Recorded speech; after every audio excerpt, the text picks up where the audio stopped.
All right, everyone. I call this meeting to order at 7:09 p.m. Um, pass around the attendance sheet. Great. All right. You'll now be voting in favor of approving our last agenda. Can I get a motion?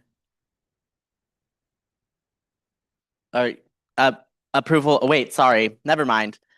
I'm like lost. Hey, all right. Any amendments to the agenda? Fine. Can we strike ARC allocations, please? Yes.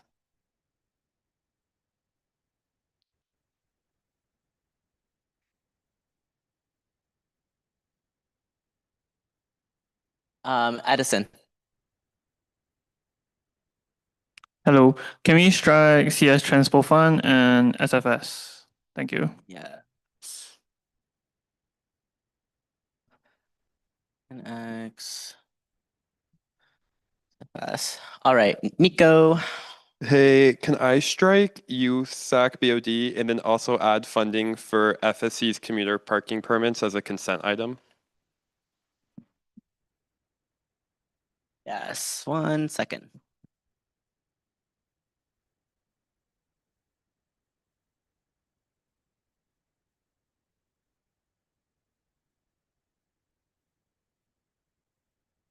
All right, Sherry. Can I strike bag allocations?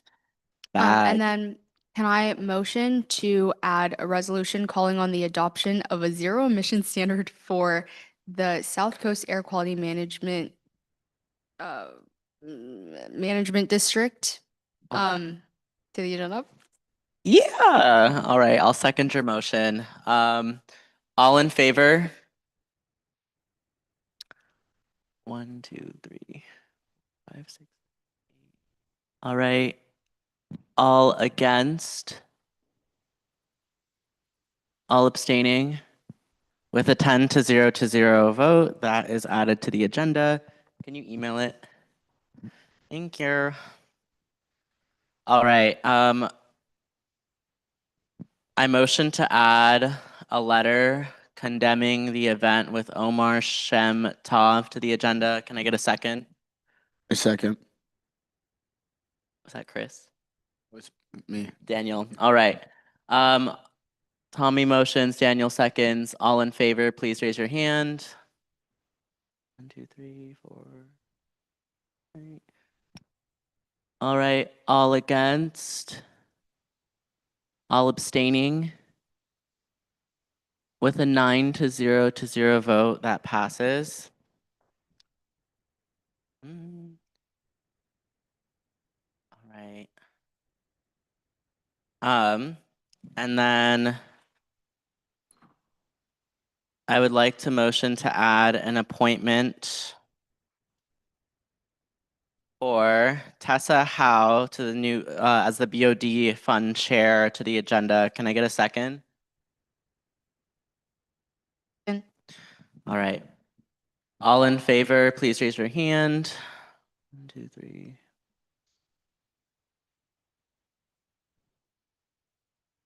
All right, with an 11 to 0 to 0 vote, that passes. And then last but not least, I would like to add an appointment for Avery Seaman to the agenda today for an appointment to the Judicial Board. Can I please get a second?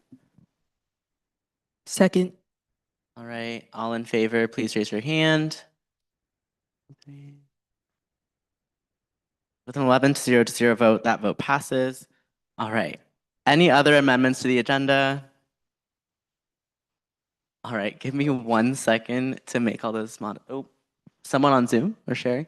Can we strike discretionary also? Yeah.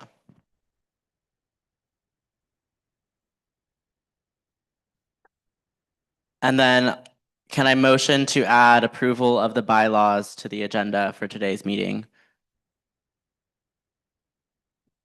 Second. All right, all in favor? With an 11 or All against? All abstaining?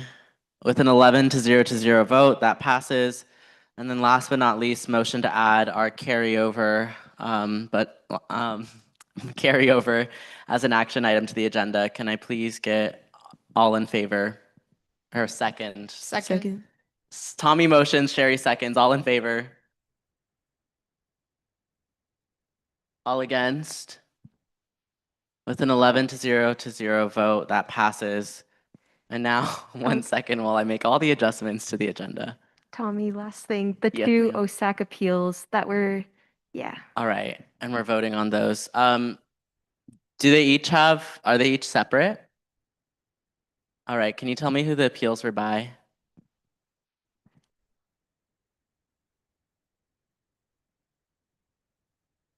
Was by APA Healthcare. All right, The other then we'll do that one first. Motion to add an OSAC appeal by APA Healthcare to the agenda. Second. Tommy motions, Sherry seconds. All in favor?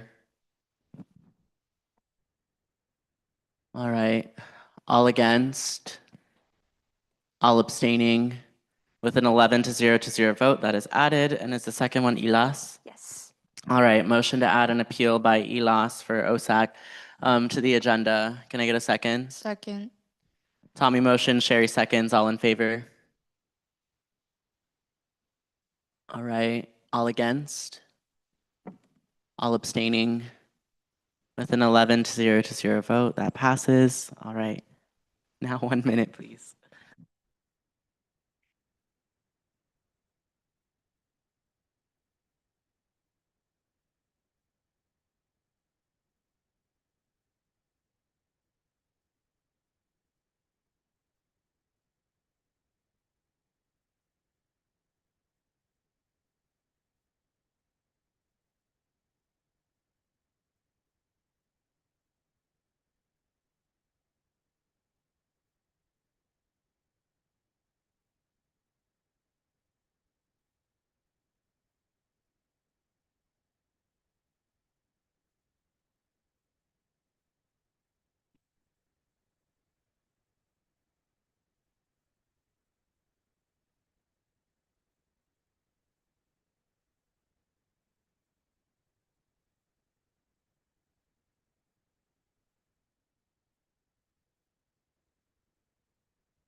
All right, can everyone take a look at the agenda to make sure all of the things have been added? And if everyone is satisfied, we will vote on it.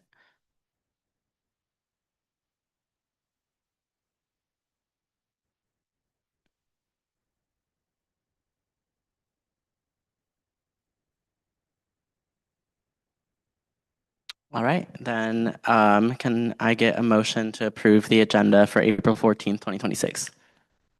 I motion to approve the agenda for April 14th, 2026. I second. All in favor, please raise your hand. Okay. All right, all against? All abstaining? With an 11 to 0 vote, that motion passes. All righty. We will now, does anyone have any comments on the approval of our last meeting's minutes? All right. If not, then we will now begin public comment at 7:24 p.m. Reminder to public commenters, you will have 1 minute to give public comment. Please raise your hand and we will call on you. And we will have a timer displayed at the screen, on the screen at all times for your use. Who would like to go first? Right. And just give me 1 second to pull up the timer.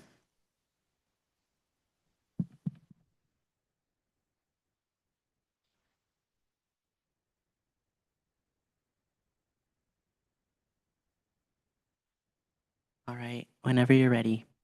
Okay, hi guys. I'm Layla from Calvert. But really quick update, as we're going into the first Oceans like Fish and Game Commission hearing in NorCal happening next Tuesday, which is really soon.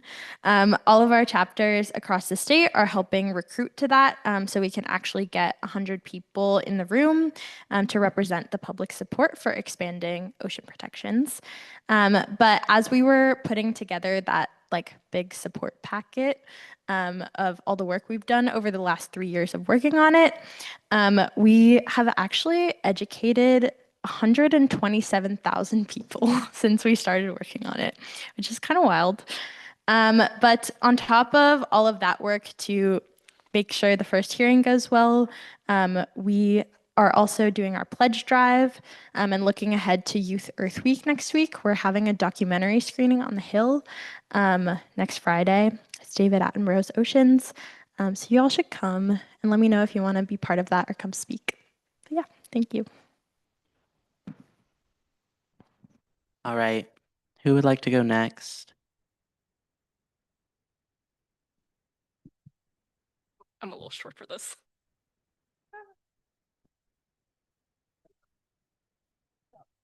Yep, we're good. Okay. Hello all, my name is Kayla Lamb and I am a member of CAPSA here at UCLA. I'm here to ask that you support the Clean Air Resolution calling on South Coast AQMD to pass strong zero-emission industrial decarbonization rules 1146 and 1146.1. UCLA currently operates 3 large gas-powered boilers that pollute our campus and neighboring communities with nitrogen oxide emissions. Over time, these pollutants contribute to asthma, lung cancer, and other respiratory illnesses, especially in communities of color. I made UCLA my home last September, and the day before I moved here, I was diagnosed with Graves' disease, an autoimmune condition that causes hyperthyroidism. As someone now living with a chronic illness, clean air has become a personal policy issue for me. Research has shown that NOx gases and particulate matter produced by large gas boilers, like those used by our universities, can interfere with thyroid functions and worsen inflammatory and autoimmune conditions. So for students like me, exposure to these pollutants are a really poor thing. So I implore you, please support these initiatives. Thank you. All right, next.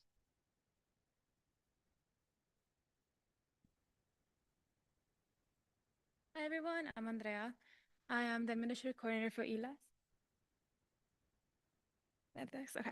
I'm here to bring up a concern ELAS has regarding their OSAC office allocation for 2026-2028. We were appointed Kirkhoff 515 with no elevator access. It is important to point out that ELAS is not only its own organization, but also is a mother org of Semilla Soñar en Yolotoño.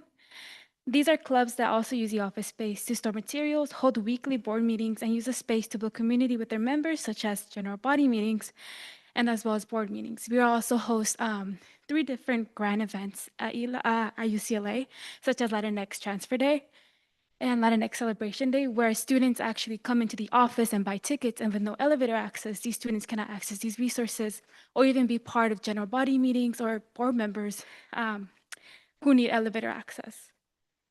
Furthermore, I am here to just kind of implore and kind of like give more context on what ELAS is.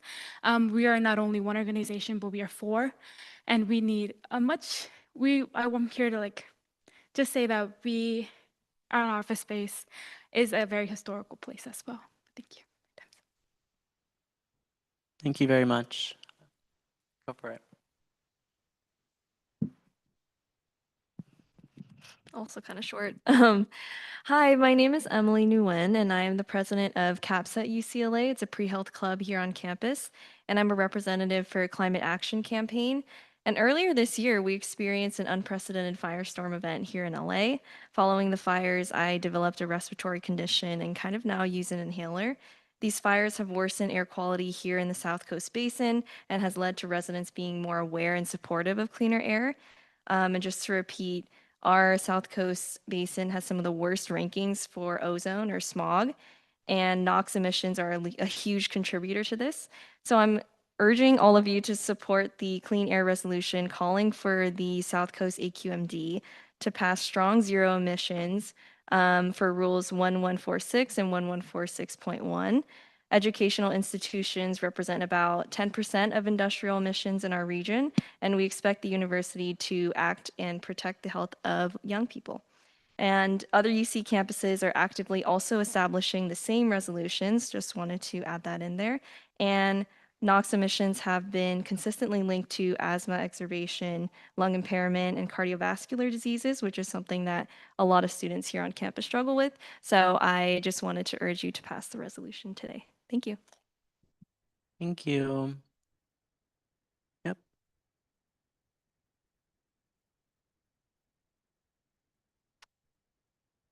Hello. All right. Hi, my name is Sushant. I'm also a member of CAPSA. I'm a second-year student here at UCLA, and I'm also here to urge you to support the Clean Air Resolution that would set zero-emission standards for the South Coast Air Quality Management District. So I'm a pre-med student, and I actually shadow at the Pediatric Continuity Clinic. It's right behind Ronald Reagan.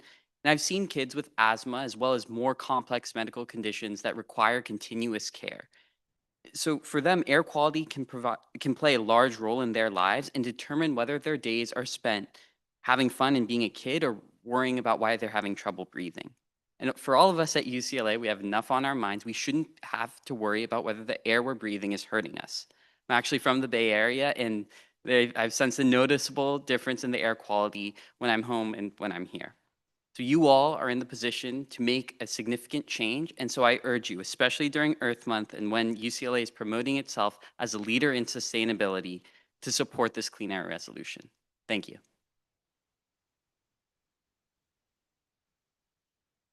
Who would like to go next?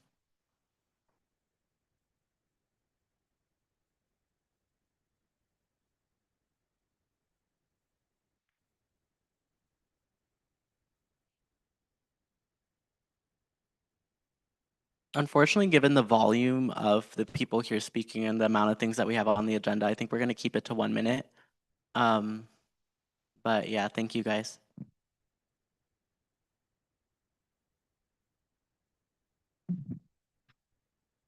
Good evening, Council. My name is Mahana Gurung, and I currently serve as the Community Projects Coordinator of Samahang Filipino here today at UCLA.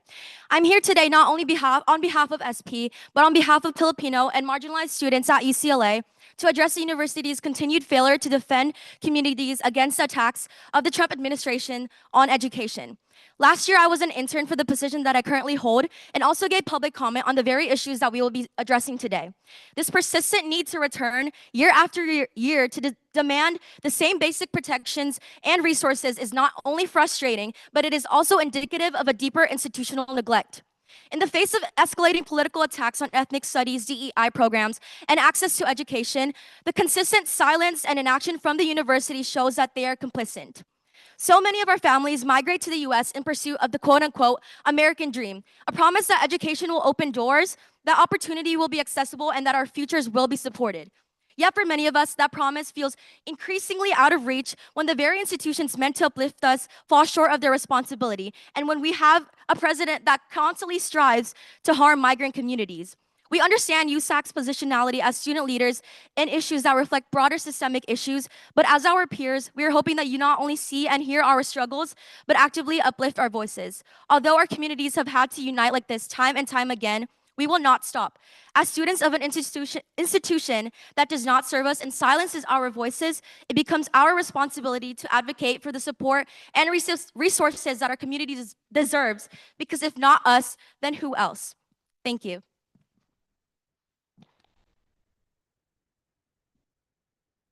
All right, just a reminder to try to keep it to a minute. Who would like to go next?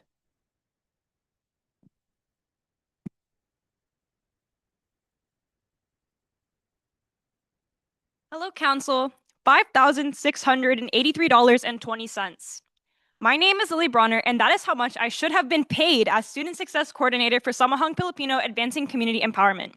24 weeks, excluding breaks, which I also worked, at 16 hours per week, $18.50 an hour, minus 20% for taxes, $5,683.20. Right now, I have $26 in my checking account. And that's hard because I did everything right. I am a low-income student, graduating in 3 years despite everything, and my SIOC project has been trying everything we can possibly think of to help. I have stood before the UC Regents and poured my heart out, and it has done nothing but secure empty promises for my staff and our students. These are local Title I high school and community college students just trying to access institutions like the UC, institutions that we all know were not built with them in mind. UCLA stripped our funding we fought for years, and told us to lay down and die.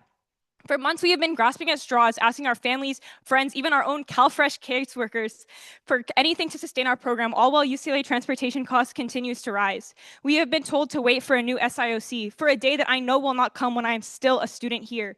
We worked with nothing, we worked for free.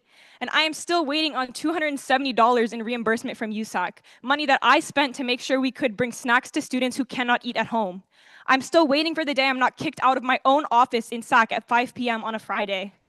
As USAC campaign season begins, I want to remind you, even if you don't know me, I know you. I voted for you. You have left your poor, come-from-nothing students behind. We have been at the table and no one has met us there. I hope that the incoming council does not hide behind diversity, equity, and inclusion the way this one has. I hope they don't claim that education is a basic human right or that they support student workers without ever lifting a finger for the students who are already doing the work. Thank you. Thank you. All right. Next.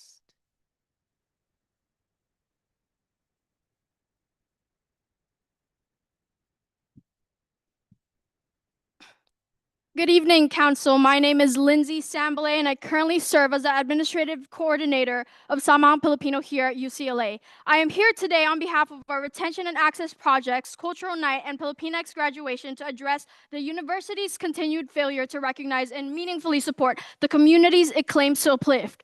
I would know because I, last year, stood here along with these people behind me. As last year's Filipinx graduation coordinator, I was responsible for creating a space that affirmed our community, and even then it was a challenge. We were stretching limited funding, navigating uncertainty, and relying heavily on student labor just to ensure our graduates were recognized in the way that they deserve. Now, as an administrative coordinator, I am encountering ongoing barriers to securing something as fundamental as rooming for our programming. I've spent hours navigating complex systems and restructuring plans due to limited access and delayed responses. These are no longer isolated inconveniences, and they have become embedded in the process itself. And when access to space is inconsistent, it directly undermines our ability to serve and sustain our community. This is why Samahang Filipino is once again taking up Kabataan Alliance's Rights for Rights campaign, which advocates for free, culturally culturally relevant pro-people education that ensures tuition revenue is allocated towards supporting Filipino students. Last year, through coordinated mobilization to USAC, we secured $16,000 for SPCN and PGRAD, demonstrating that the collective action can yield tangible results. However, it should not require repeated crisis and advocacy for these needs to be addressed, because ultimately, this is simply not about funding or logistics. It is about whether the university is willing to move beyond statements of support and invest in structures that make the support real, consistent, and sustainable. Thank you. Thank you. All right. Once again, I would just like to issue a friendly reminder. If speeches continue to go past a minute, we might have to start cutting people off to maintain equity amongst all public comment. May I have the next speaker?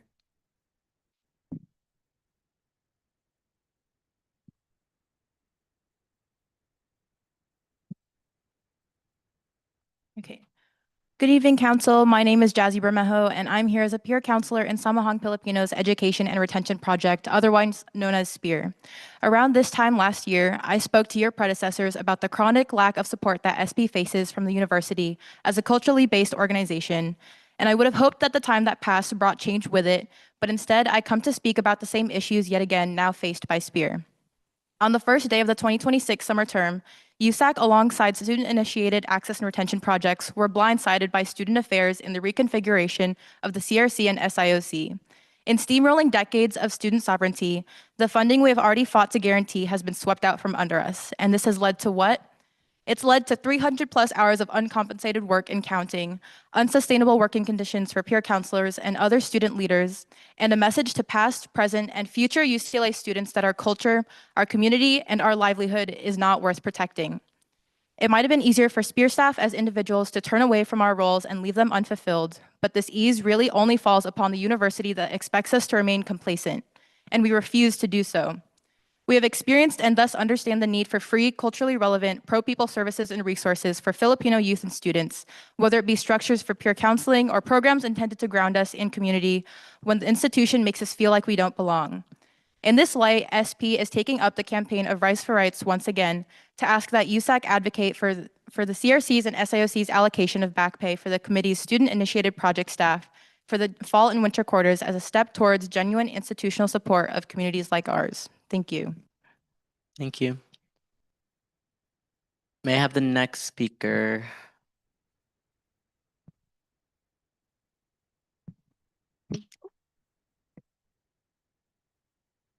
My bad, guys.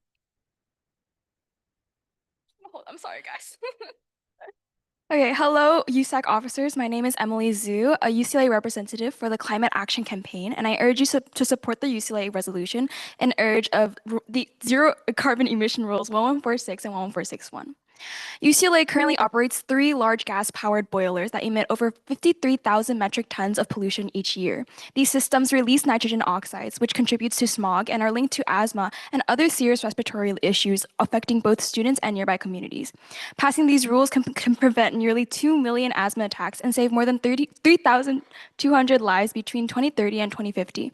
Other student organizations and governments such as USC, UC Riverside, CSU Longside, and Claremont colleges have already supported these protections. We strongly believe that and urge UCLA to join them and live up to its own climate commitments. Thank you.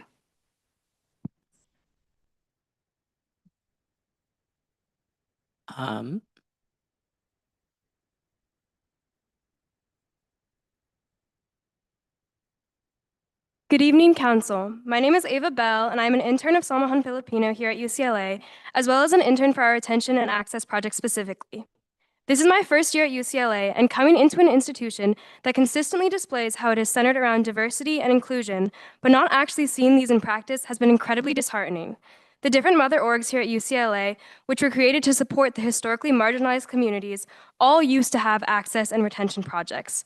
And now those projects have either been completely shut down or stretched to the limit, as our organization is.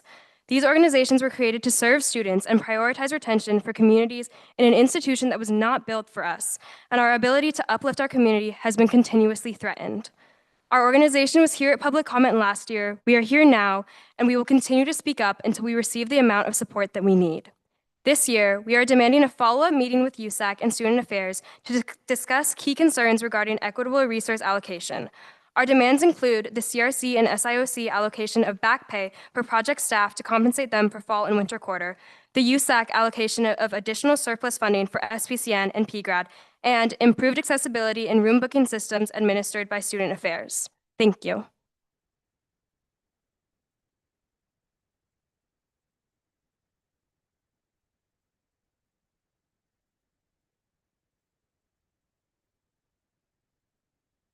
Good evening, Council. My name is Anna Tamayo, and I currently serve as the Philippines Graduation Coordinator of Samahang Filipino here at UCLA. Currently, we're having difficulties in finding funding to support our event, which is meant to uplift the graduating class and celebrate their achievements. The instability and inconsistency in the university's support has become a burden and a main cause of burnout for myself, our financial coordinator, my committees, and all of the leaders of Samahang Filipino. As a first-year student, it should not become tradition for our members to speak to you for the same requests. An institution who takes pride in its diversity and the accomplishments of its underrepresented students should not have hesitations in funding and supporting a ceremony that fulfills the university's public image. It is important to note that all of our funding has come from the members themselves. Currently, the Philippines graduation ceremony has only been able to raise $200, which is 1% of what is needed to fund the event. The responsibility and burden should not solely be on the community to fund an event that has historically been funded by the institution. PGRAD has been celebrated for the past 34 years because Philippines students still remain underrepresented in higher education. Until our community is able to reach higher rates of retention in higher education, these achievements will continue to be celebrated as our students reach goals once deemed unattainable. As your fellow peers, we ask for your support and solidarity for the Philippines graduation, Samahang Filipino entities, and other marginalized communities across campus. We call on USAC to use your positionality to help uplift our demands and fight for pro-people education. Thank you.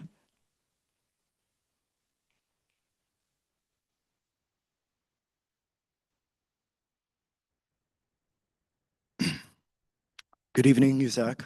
I'm Mitch de Guzman. I'm here to represent Samahang Filipino for the second year in a row. Last year, as you've heard, it was with underfunding SPCN and our Filipino graduation ceremonies. And now, on top of all of that, it's our own access and retention orgs. For nearly 4 decades, Samahang Filipino has maintained projects which champion the principles of inclusivity, excellence, and community the UCLA has failed to cultivate amongst our own Filipino students. Not only have we increased the retention rates of students from 16% to over 80% as our projects have existed, but we've empowered thousands of Title I students, matriculating in and out of underserved communities that were far neglected for far too long, all while making accessible the rich culture that was robbed of us from centuries of colonization. Now, we come here asking you for support.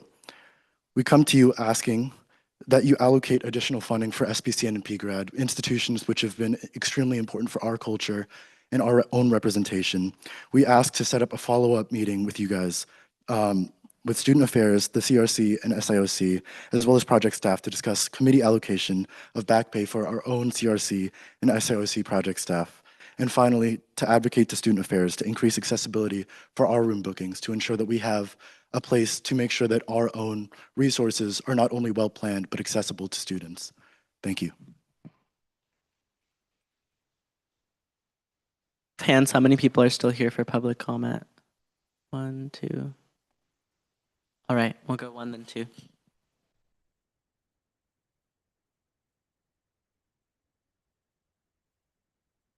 Good evening. My name is Aiden. I'm a member of SPACE, PTSP, and Anagbayan UCLA. We're here to show our support for SP. We call upon USAC to stand with us in our continued fight against the UC neglect. The ongoing financial instability that SP experiences reveals a fundamental contradiction in the university. While the university maintains itself as a progressive institution, it actively attacks the culturally relevant spaces that have made UCLA more accessible for students like us.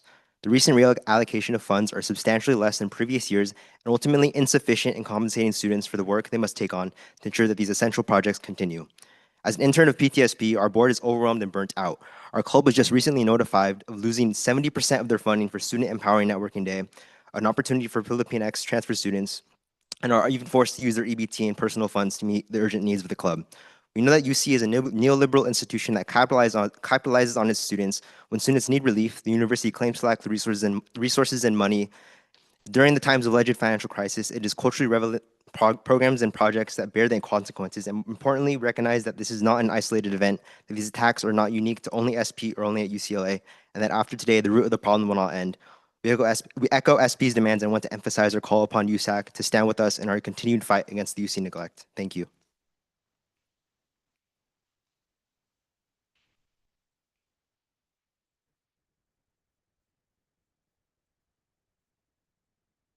Good evening. My name is Nadine, and I currently serve as the intern of Samang Filipino, and I'm a member of Anakbayan here at UCLA.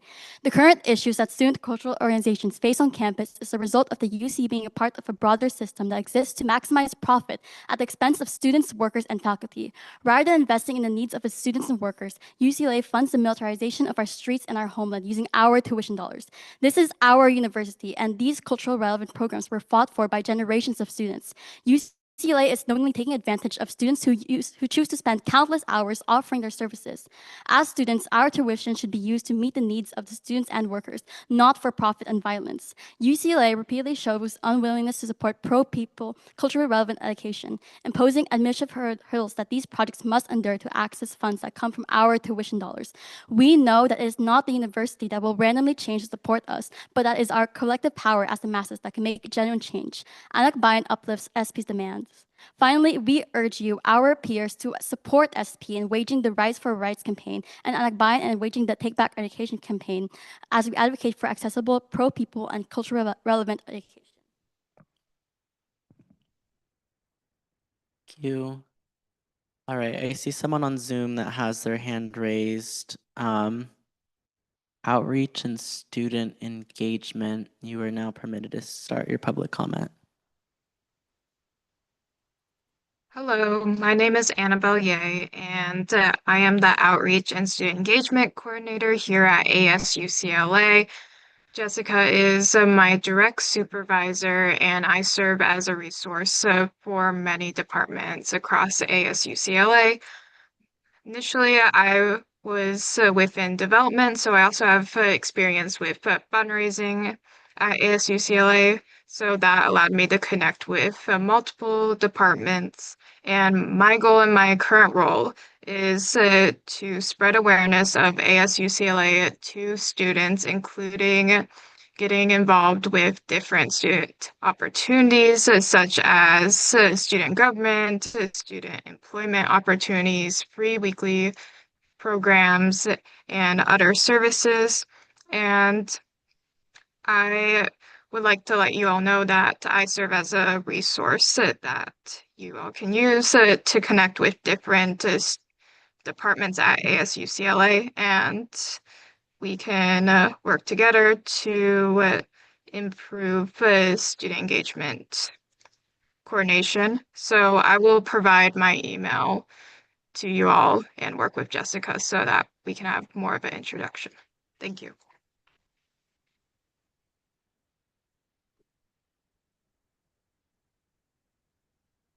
This last call. Good evening. My name is Ruby, and I'm a member of Gabriela West LA, an organization of Filipinos, youth, and students advocating for genuine democracy and national liberation in the Philippines. We serve as one of the founding organizations of the Defend Migrants Coalition of West LA. I stand here today in support of Samahang Pilipino. We recognize that the defense of culturally relevant education for Filipino students at UCLA is one arm in the same fight for the rights of migrants in the U.S. UCLA does not uplift pro-people education informed by the needs and experiences of its students. Instead, the UC chooses to invest in the militarization and exploitation of our homeland, forcing students and workers to migrate in the first place. Instead, UC reallocates funding from cultural orgs and ethnic studies while policing and surveilling our campus, neglecting migrant students and workers' concerns amid the heightening fascism nationally. This further alienates us, students in the diaspora hoping to get in touch with our cultural roots, even in the face of economic displacement. Furthermore, ISIS presence makes Filipino youth and students fearful and uncomfortable. Space, a crucial lifeline to Filipinos, youth, and students, gives access to higher education and resources to confront systemic barriers, addressing the needs of Filipino migrants, many of whom are immigrants who see themselves at universities like UCLA because of projects like Space. The UC's attack on our projects is a capitulation to the Trump administration's demands, exacerbating the marginalization of Filipino migrant students. Gabriela West LA calls upon USAC to stand with SP in our continued fight against the UC's neglect. We uplift SP's demands to establish a meeting to discuss committee allocation of back pay, advocate to student affairs to increase accessibility of room bookings, and allocate additional funding for SPCN and PGAD from surplus funding. Thank you.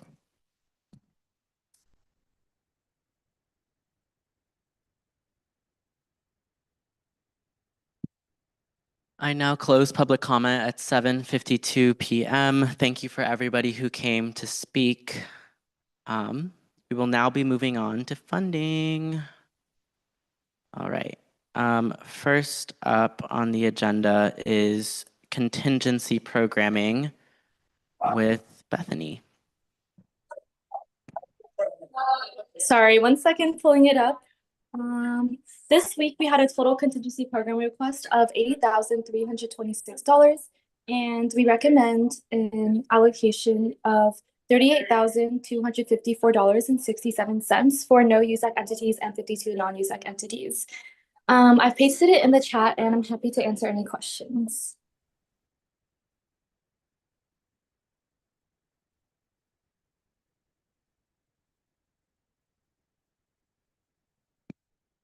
All right. I motion to approve a request or an allocation of $38,254.67 to no USAC entities and 52 non-USAC entities.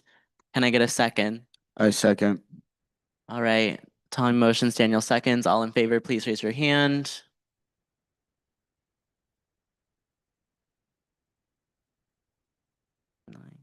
All right. Please lower your hand. All against? All abstaining? With an 11-0 vote, that vote passes. Moving on to SWC programming fund allocations. This week, SWC recommends an allocation of $1,280 to 2 non-USAC entities and 1 USAC entity.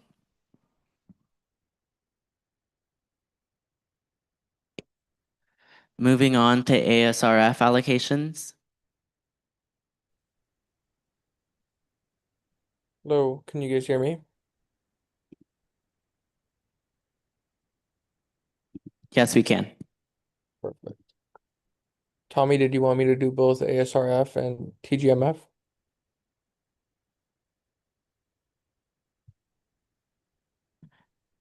Can you repeat that? Sorry. Am I able to do both of the funds, or do you want me to do them separately? You can do both. They're both contingency, so. Yeah. Okay, so for Academic Success Referendum Fund, we recommend an allocation of 1,500 to 3 non-USAC entities. And then for Travel Grant Mini Fund, we recommend an allocation of 2,900 to 7 non-USAC entities. But yes, does anyone have any comment on those? All right, moving on to TGIF. TGIF recommends an allocation of $1,538.85 to 1 non-USAC entity and 0 USAC entities. All right, thank you for that. FSC commuter parking permit. Hey everyone, the Commuter Parking Permit Scholarship Fund recommends an allocation of $2,500 to 25 non-USAC individuals. Amazing. And then we have a presentation by EVP on UCSA appointed officer applications. Right on time, your presentation. Oh, period, hey! I'm gonna be here for no reason. Can we get the slides up, please? Sure.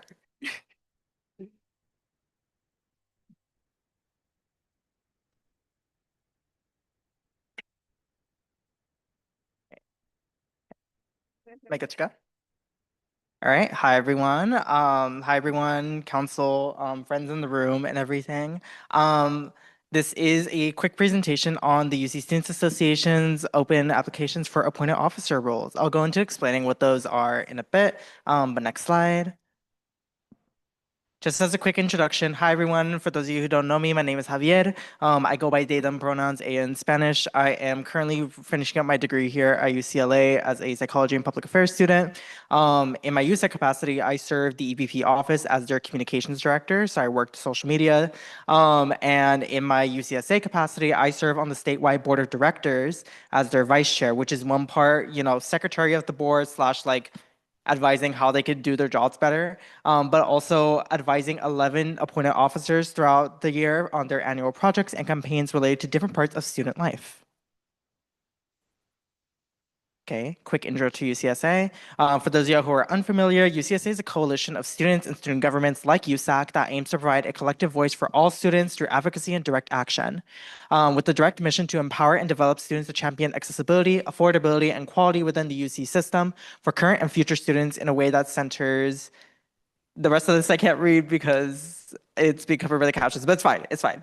UCSA is kind of like mega USAC, but also in a way that does a lot of programming that centers students' accessibility to like learning more about how to advocate in the UC and a myriad of different ways. Next slide. Yeah. So one of the main ways that you all may understand UCSA is through many of its annual conferences. So a few of these pictures are of UCLA delegation at different conferences that UCSA has hosted throughout the year, like our student lobby conference from this past March in Sacramento, where we advocated for a variety of statewide student issues. We had our Students of Color conference, which is a way for students of color to directly engage in sociopolitical education around being a student of color at the UC and in the state of California, how we can build better like cross-racial group, like cross-ethnic group coalitions, and in different ways that we can better support each other as students. And then last but not least, we had our Student Organizing Summit in the bottom left corner, which is our annual conference that happens in the summer where we decide on our 5 annual campaigns relating to issues such as racial justice, equitable education, healthcare, etc. Okay, and this is just a quick slide outlining the composition of our board of directors. The main thing that I'm going to be highlighting here is what's in dark green, which is the appointed officers. There are around 60 plus students from all 9 campuses serving on the board of directors, and with appointed officers making up 11 of them, they make up a really big chunk of the board and have a lot to say on their respective issue topics and have a lot to say in the different committees, whether that be the external vice presidents like Sherry is, our legislative directors, organizing directors, campaign vice chairs, in terms of how to navigate different aspects of student life. So more specifically, a UCSA appointed officer serves on the board of directors to support and advise the association on matters relating to their specific issue area through regular reports and through their annual project. The AOs also receive a monthly stipend of approximately $350 a month for their contributions. And that you also get your transportation covered to monthly board meetings, which take place at a different UC campus each month. And you just get the perks of being able to have access to a lot of really, really vital information at the UC level because of the work that you do with either students, administrators, professional staff, etc. So the following slide will go into some of this year's appointed officers and the projects that they have embarked on this year to give you more of a context on the type of work that an appointed officer does throughout the year. Next slide. Okay, so UCLA actually has 4 out of 11 occupied appointed officer roles. So individuals like Paige, who serves as our academic affairs officer, has been focusing on instituting a hybrid course modality for courses to better accommodate students with disabilities, commuter students, etc. But it's also been working here on the ground to better uplift the needs of students with dependents. So organizations like Bruin Parenting Scholars, that historically like do not receive as much support as transfer students, as non-traditional students, while navigating the degree here at UCLA. Catherine, who's our basic needs officer, has been working on a more streamlined CalFresh application that centers students. And one of her main pushes has been a piece of legislation at the state level called SB 961, the CalFresh for Students Act, in order to help make that process a lot more streamlined. And then Malia Frazier, who also serves as the chairperson for ASU, has been focusing more on a project relating to the relationship that Black students have with campus safety. So organizations like policing, the bike cops that we see, et cetera, and more ways that Black students can feel more included, have equitable access to different services here at the university with an emphasis on mental health and well-being. Slide. For the rest of these, I'm just going to be kind of like only highlighting one of them, but I left comments on each of these slides so you can get like a more thorough overview of everyone else's positions. So in the middle, we have Natalia, who is our Disability Justice Appointed Officer from UC Berkeley. She's been working more on unionizing the disability service providers. So think of our workers here at CAE. And also trying to find more permanent continuous funding for our disability service programs. In 2022, 2023, we received around like around $19 million in total combined funding to spread across the 10 UC campuses to better fund, disability services. And that funding is set to run out this quarter. This semester, depending on what system you're at. So we are actually taking it to the regental level this May to find ways to better fund these services in a more permanent way, emphasizing the pressure on the UC because the state has already sort of looked in favor of offering more continuous funding. Next slide. And Luna Castellanos, who's our labor relations officer from UC Santa Barbara, she's been focusing more on the education campaign around the contract fights that a lot of our labor unions have been working. So think ASME 3299, our California Nurses Association, UPD, which works at our hospitals. When you see people on the strike lanes and everything, it's Luna and other, representatives that we have at different UC campuses, like here at UCLA, that are working to help educate more students on why it's important that students help advocate on behalf of our workers so that they could receive equitable contracts. She also helps educate our collective bargaining representatives that UCSA has that sit in on contract negotiation meetings to help make sure that the UC is basically like not doing anything shady, which spoiler alert, they usually do. They have at multiple times, delayed contract negotiation meetings, pulled out of them prematurely, or even like have bullied collective bargaining representatives, which are like literal students, into not being in those meetings just so that they can like be shady and like have under the table stuff with the unions. So it's her job to sort of make sure that there's fair play. And then last but not least, we have our student housing AO and our transfer student AO. Anthony, who is our transfer AO from UC Irvine, has really been focusing on maintaining a transfer student coalition made up of different representatives here across the UC campuses. UCLA's representative is Haram, and to doing essentially what is a transfer student audit of both our transfer student centers at each of the UC campuses, but also of the experiences that transfer students have in campus life. For example, the ease and accessibility of student organizations as well. But his primary job is also organizing our annual Transfer Student Advocacy Day, which is a legislative conference that happens each year in Sacramento, actually happening this week, to advocate for the needs of transfer students at the beginning of the transfer pipeline to the end. And so next slide. Next slide. There are 10 available positions that are open right now, from academic affairs to basic needs, Black student success, campus climate, disability justice, immigrant rights, international student affairs, labor relations, student housing, and transfer student affairs. So these are all, like pretty all-encompassing of like student life and student well-being. And each project, or each position, sorry, next slide, is really dependent on the submission of an application, which really focuses on the submission of a year-long project. So applications actually open up today. I know it says April 10th on there. There was a bit of a delay.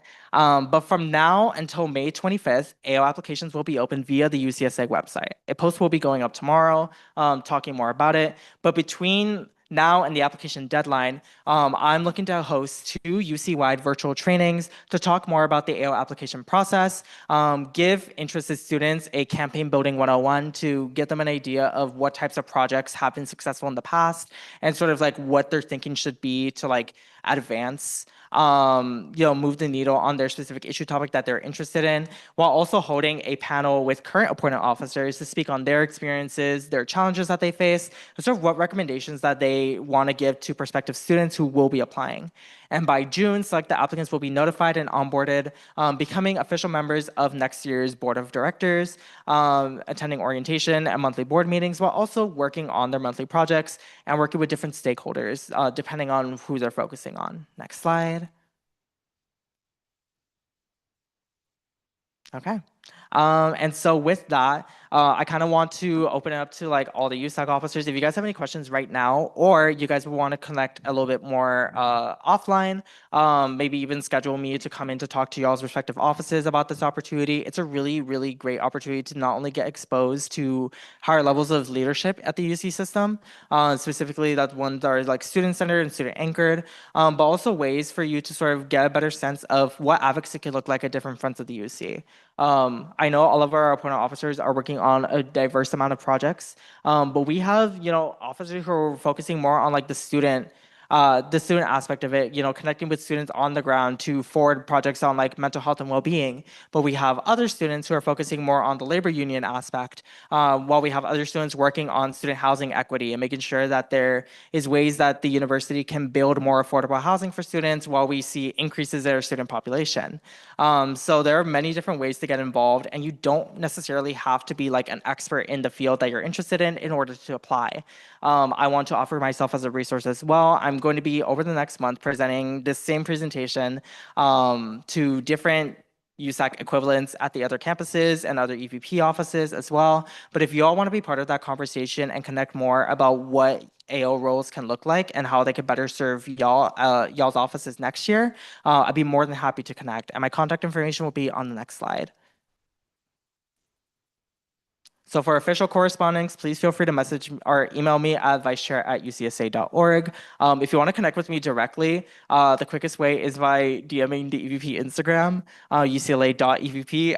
Girl, I'm sorry, they don't give me access to UCSA one. But if you want to connect more with UCSA, please follow at UC Students. But yes, if you have any questions, please feel free to reach out. I will try to be as candid as possible in my responses. And I really want anyone and everyone to apply. Even if you feel like you even have like the slightest interest in any of the 10 issue areas that we introduced.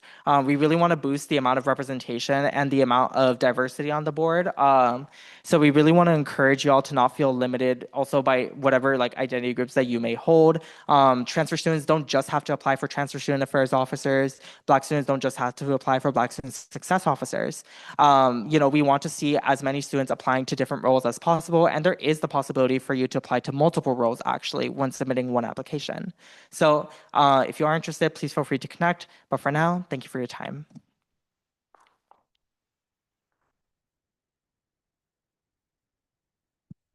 Does anyone have any questions?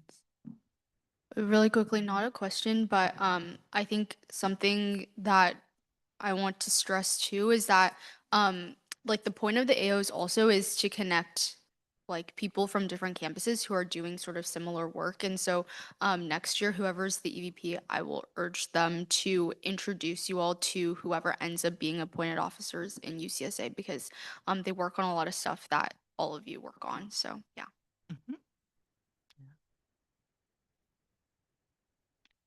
All right, thank you, Javi. All right, moving on to appointments. First, we have Tessa for the BOD chair position. A quick overview of how the interview will work. You'll start with a 1-minute opening statement followed by 15 minutes of Q&A. And then we will conclude with a 1-minute closing statement.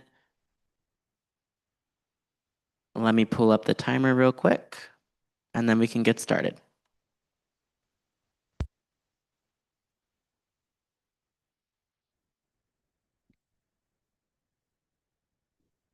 All right, Tessa, whenever you're ready, you may begin with your 1-minute opening statement. Okay, sounds good. Hi, my name is Tessa. I am a second-year statistics and data science major, and I'm applying for the position of USA BOD funding chair. And I think my experience serving as USA BOD assistant funding chair last quarter provides me with valuable experience going into this role as funding chair for this quarter. And I think my decision to equity and funding and responsiveness, as well as like experience in a similar role, makes me a good fit for this job. All right, thank you, Tessa. Does anyone from council have any questions? 15 minutes starts now.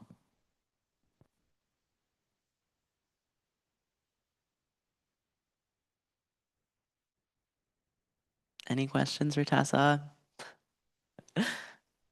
All right, then if nobody has any questions, Tessa, whenever you're ready, you can begin with your 1-minute closing statement.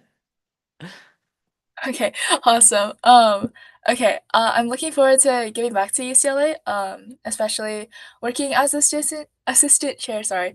Last quarter is really cool to see kind of the different events that people have put together. So yeah, I'm hoping that I can kind of serve that community in a larger capacity this quarter. And I hope this quarter will be a great time for student orgs to kind of see the fruit of their year-long labor and really see the end of year events come to life in a way that matches their vision. And I hope that I can do that supporting them with the USA Bond Fund. All right. Thank you so much, Tessa. So here's ARC's statement. Tessa presented a strong interview with ARC, prioritizing the needs of our non-traditional, marginalized, and transfer students when it comes to funding. Aside from displaying a strong understanding of the role, Tessa additionally placed emphasis on equity. She wants to see a UCLA where students are educated on the marginalization of communities, and we are excited at the prospect of seeing Tessa as the chair of the BOD Fund. Given her current position as vice chair, ARC has no doubt that she will excel in this role. With a 3-0 vote, ARC recommends Tessa for this appointment. Anybody have any comments? Nico. Hey everyone. The reason why Tessa is applying for this role is because Emery, our last BOD chair, stepped down last quarter. Tessa's been the assistant chair this year and has definitely proven her qualifications and ability to take on this role. That's why I didn't feel the need to ask her any questions. I, along with the rest of our funding committee, have full confidence in Tessa's ability to close out this year as funding chair, so we highly recommend her for this position.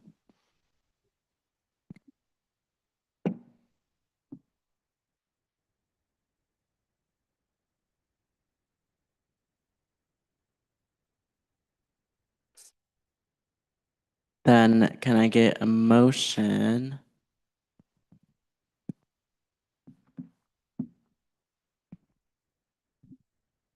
I motion to appoint Tessa Howe to the USA/BOD funding chair for the 1-year term. Second. All right. Motion and a second. All in favor, please raise your hand. 1, 2, 3, 6, 7, 8, 9, 10. All right. All against? All abstaining? With a 10-0 vote, that vote passes. Tessa, congratulations on your appointment to the chair position. All right, thank you so much. All right, next up, Avery, Judicial Board.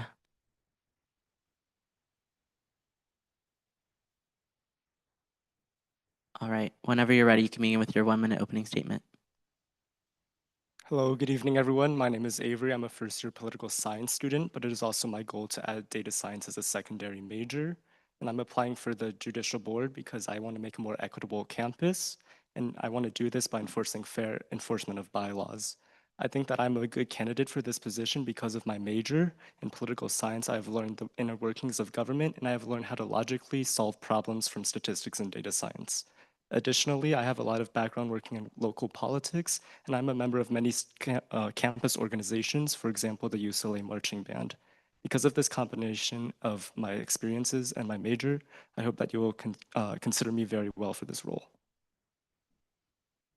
Thank you very much. We will now begin our 15 minutes of Q&A. Would anyone like to pose a question for Avery?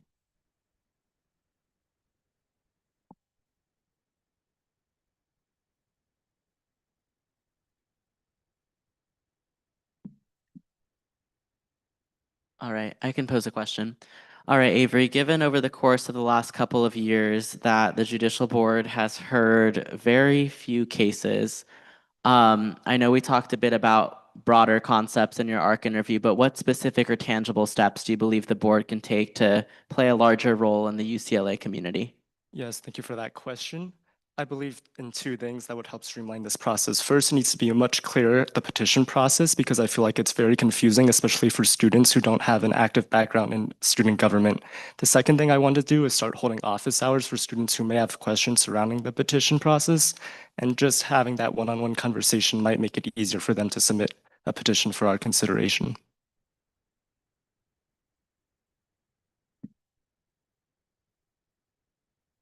Does anybody else have a question?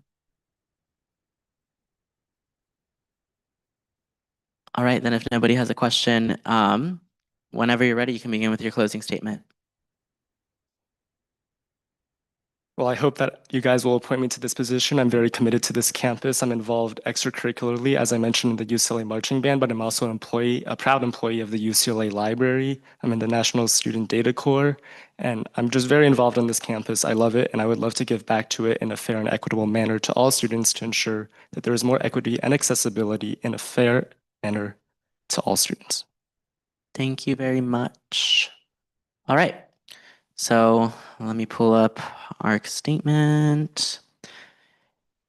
Avery demonstrated thoughtful plans to improve transparency and accessibility through timely publication of decisions, expanded outreach, and a more streamlined petition process, while emphasizing his willingness to recuse himself to maintain neutrality. Avery's experience, professionalism, and vision to strengthen the judicial board's presence and accountability makes him a highly qualified candidate. By a 3-0 vote, the Appointments Review Committee recommends Avery for the appointment to the Judicial Board, citing a strong commitment to impartiality, equity, and clear understanding of the board's role in upholding the USAC Constitution and bylaws. Anybody have any comments or questions?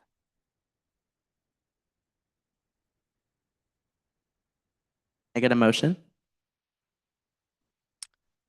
All right, I motion to appoint Avery to the Judicial Board for a 2-year term. I second. All right, Tommy motions, Daniel seconds. All in favor, please raise your hand.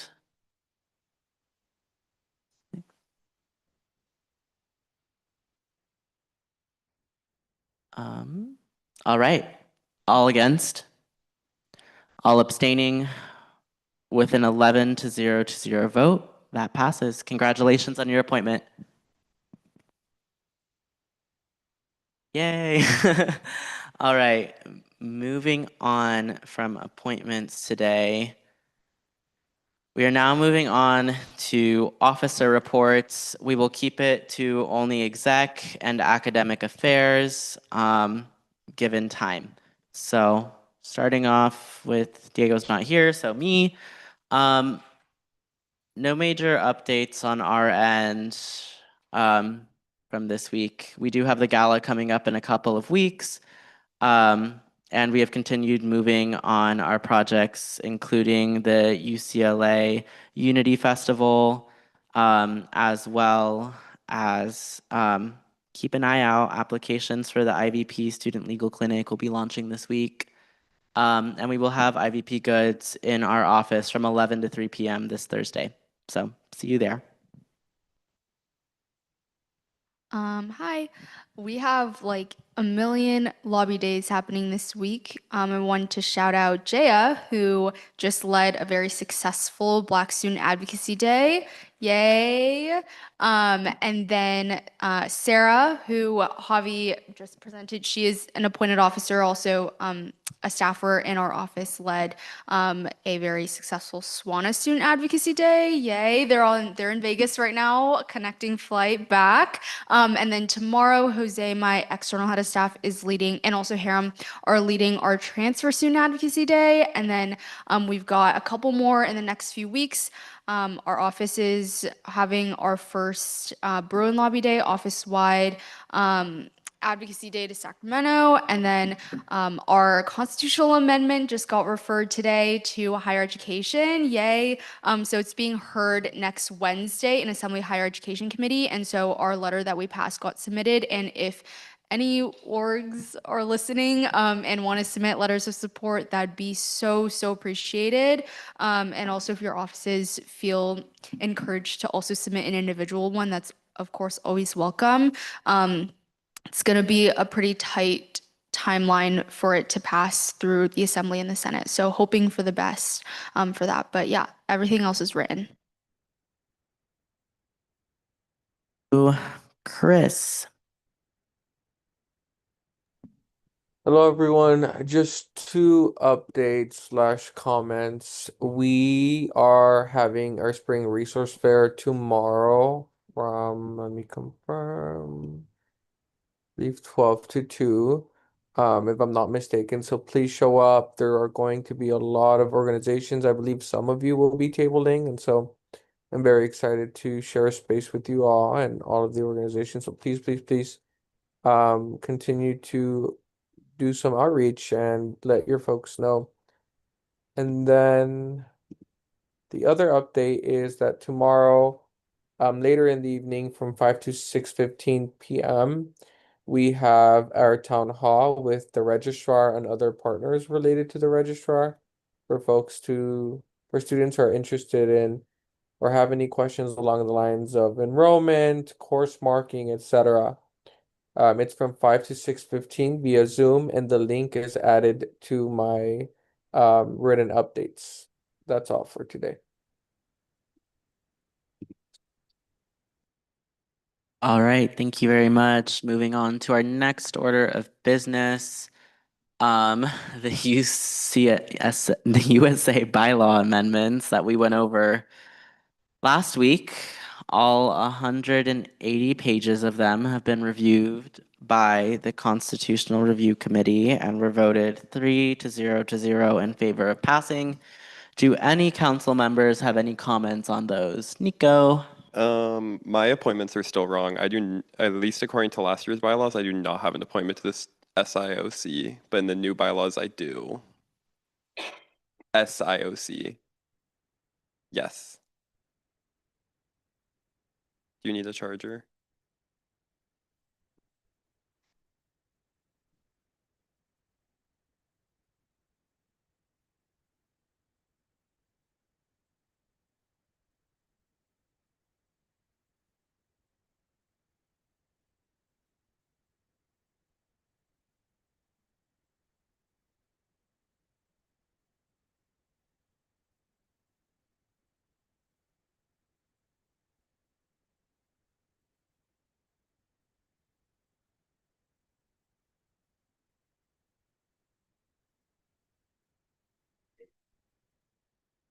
J-board is 2 years and starting now, so it'll be 25, 26, 26, 27.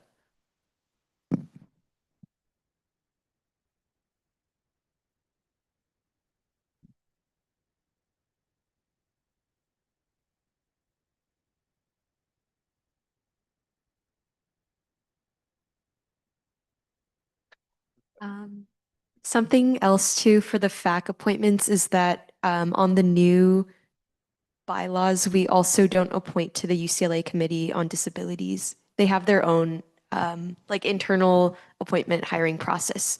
So they no longer need USAC. Yeah, they no longer need to go through the USAC appointment process. And then we voted on that in fall quarter. All right, we'll give Jonathan 1 second.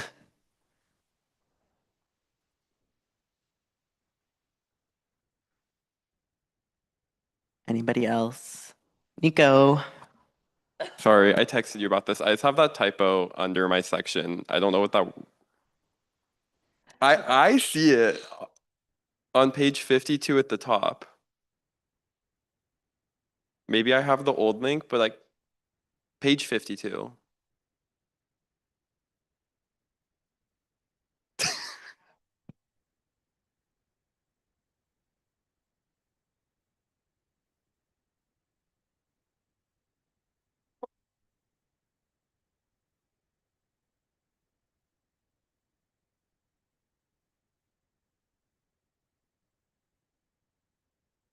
Are we looking at different doc? I'm looking at the one that's on the agenda, and mine has page numbers, so I'm confused.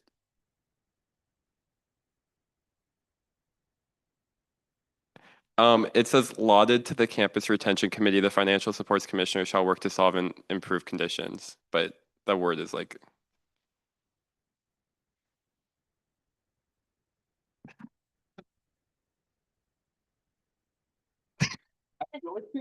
Document. Yeah. Oh, well. Also like. Okay, I'm not going crazy.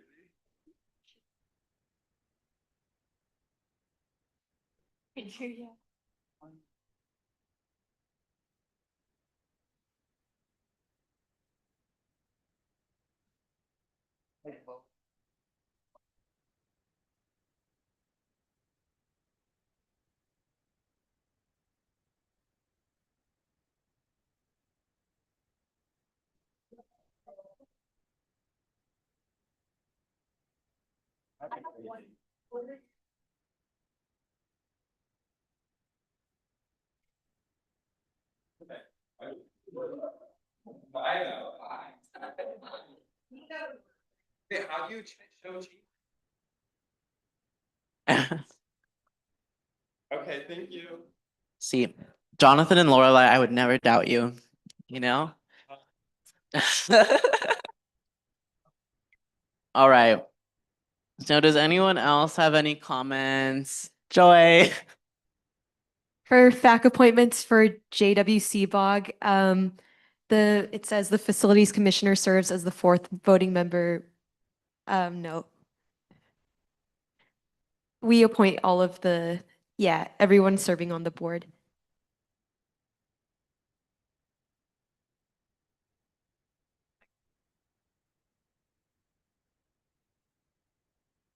Let me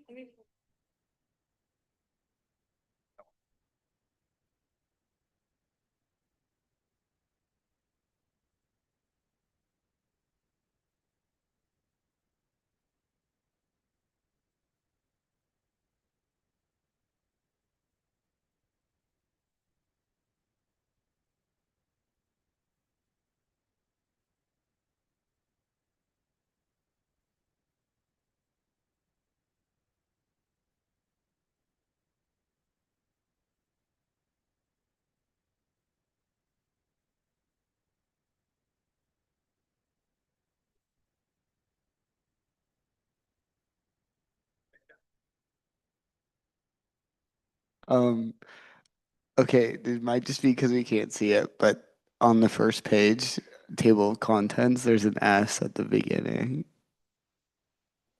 Like on the very first page. Okay.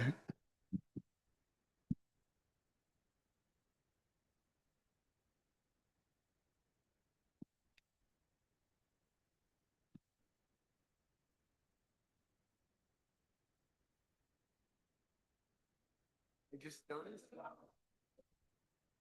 I looked at mine. I brought up my issue. I had built that into my calendar for a 15-minute block. Yeah.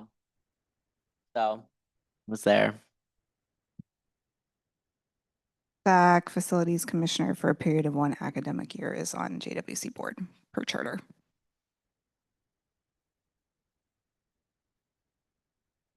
Contact me about updating the charter because that's my summer project, even though I'm not on the board. Yay, charter. All right. Anyone else?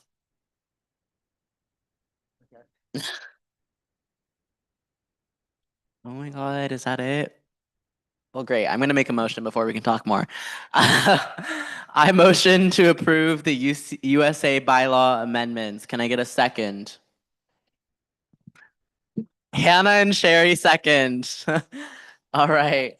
All in favor, please raise your hand.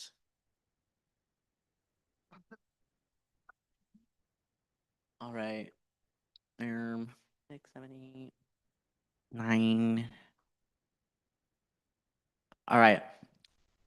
With a 9-0 vote, that passes. I did. I don't see Hiram on here anymore. And Kaya didn't vote. Do we need? Yeah. No, they're here, but they didn't vote. Yay. So I realized I skipped you guys over because this is not my usual job. So can we please get updates starting with Orlando? Hello, everyone. Can you hear me? Yes, we can. Hope you're all doing well. I just have one quick update. Tomorrow, just a reminder, starting tomorrow is our one-stop spring event. This is where groups who register during spring quarter need to attend either an in-person or virtual workshop to complete the registration. So if you know someone who started an organization, please give them a friendly reminder. I will drop the link in the chat. That's all I have. Thanks. Thank you. Am I? Bye. Hello, everyone. Okay, tomorrow is the deadline to submit any feedback for your advisors, so please do so. It helps us know what is working and what is not. It's anonymous, so please share, so that way we can compile that before the next term of council members gets put in. And then in addition to that, remember transition documents are due on the 24th. So if you have any questions about that, feel free to Slack, email, or come by the office. But again, just share any and all information that you find pertinent to the role. And there's, guided questions throughout for the submission itself. And then thank you to CEC for dropping off things for our little display box to, make it clear that y'all exist. So if anyone has any stickers or merch or anything that you'd like to drop off at the office so we can include that in a little bulletin board down on the first floor of Kirkhoff, right by the staterooms, let us, drop that off or let me know to pick it up. Thank you. As soon as possible, but like I have to print out a bunch of flyers and stuff, so like probably 3 weeks. But please do it sooner rather than later. Okay. What? Oh, sorry. It's just going to be a general like SGS and USAC GSA like bulletin board. So we just thought it'd be cute to put all your guys' stuff so that way people can find you if they're interested. Amazing. All right, Lori. I have nothing today. Amazing. Jonathan. Hey, hi, hello. Just a few quick things from me. I mentioned this last week, but if you got a email from Dominique or Carla regarding the committee request form for next year. So if you or your office have a appointment under it, essentially, please fill that out as soon as possible. It is how those roles get onto the system for next year. If no one fills out the form, the role doesn't go in the system and no appointment is made. If you have questions about that, please let me know. For some graduating seniors, a reminder to do your first destination survey. We got a request to help push that out. So maybe check your email from I don't know who, if I'm honest. But the first destination survey they'd like you to do. What is that? I think it's about like, what are you doing when you graduate? Oh. Everyone's favorite question. Yeah. Everyone's favorite question. No, it's UCLA. And then last but certainly not least, everyone's favorite time of the quarter is coming around, and that's roster time. Yay! One more roster times. Rosters are due end of week 5. And if you're an office that if you're an office that you're going to give NEC this quarter, please, please, please make sure those are up to date so that those can get processed. And if you're not, make sure our roster is still up to date. And you check that little box that says active by week 5 of spring. Any questions? Let us know. Have a great week. Well, back on track. Oh, okay. Moving on to next order of business, carryover with Jessica. Hello. Beverly's also here. So we'll kind of be going through this together and she may help me answer some questions if you all have. But also, I'm going to share screen. I sent you all a revised PDF. So just an FYI. Okay, let me go ahead and share my screen. And then I'll go over this, and then if you all have questions, like as I'm going through the different lines, feel free if you need to stop me and ask. And then Beverly, if you can keep an eye on the chat if you see questions coming through the chat. But Anyway, so just a little bit of background on Jessica, yes. can you zoom in a little bit more for us in person? Yes. Thank you. Is that better? Yes. Okay. So a little bit of background context on carryover. Well, that might have been too far. So we go through our annual audit every year, which is basically reviewing the prior year's documents, and it's an independent audit through KPMG.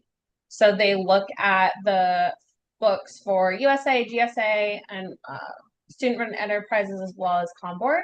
So we present carryover once the audit has concluded and they've verified that all of our financials look correct and accurate. So we look at the total revenue that was collected last year. So all the funds that come in through student fees, the total expenses. So anything that was spent through funding allocations or through student fees that get allocated in to campus departments that come through SGA. And then we have the remaining balance for carryover. So it's basically all of your unspent funds from last fiscal year. There's a couple of things that we usually do with carryover per your bylaws. So some of these funds are restricted. So you'll see, for example, here, CSC carryover, TGIF carryover, this is good, close, good people. Those are all restricted funds. So any unspent funds from the prior year go back to those original sources. And then this student group carryover, which is 150,000. This is per your bylaws. 150,000 gets split up between USA BOD Programming Fund, Contingency Programming Fund, and Capital Contingency. The other thing that we do with your carryover funds is we allocate 5% to your accumulated reserve. And essentially what that account is like a reserve fund, so that if there were ever a situation where USA had an unanticipated loss, let's say there was like a bill that was past due and we didn't have funds for it, we can pull from this reserve to cover that cost. So we always put 5%, and we do this from each individual piece of carryover. So that's why you'll see here the accumulated CSC reserve allocation, TJF, GCGP, and then your general carryover reserve allocation. So in total, this amount is what goes into your reserve funds, so that if there were ever a scenario where there was an unanticipated loss, USA is covered. So then that gives us a total carryover figure of $1,816,676.55. And then from there, we look at what your restricted carryover is. So this top portion, your 24-25 restricted carryover, this is all restricted funds that have always been restricted in the past. So your student interaction fund carryover, other income is usually like if there's sponsorship income or fundraisers that offices do during the year, anything that's non-student fee money, that's always restricted to whichever office received those funds. So that's what your other income is. We also have a couple other restricted funds that were from prior years. So this undergraduate cap and gowns, this was a carryover allocation that was made in the prior year, but it did not get accrued. So, or it was, the invoice was accrued, but it wasn't paid out. So that is restricted because we still owe that, that invoice. And then your contingency reserve, this is what I was talking about with your adding 5% of your overall carryover to your reserve funds. So this is the balance of that account. This year, we also are recommending additional restricted funds. Now, these are not, we haven't done any bylaw changes as of yet to restrict additional funds, but we are recommending these allocations because these fee sources are for other things other than programming. So generally, if you have programming funds, you know, they can be allocated for different programming initiatives that you all will propose. But some of these funds are more for like advocacy or travel funds. There's also like some of the pledge fees that are for like advocacy.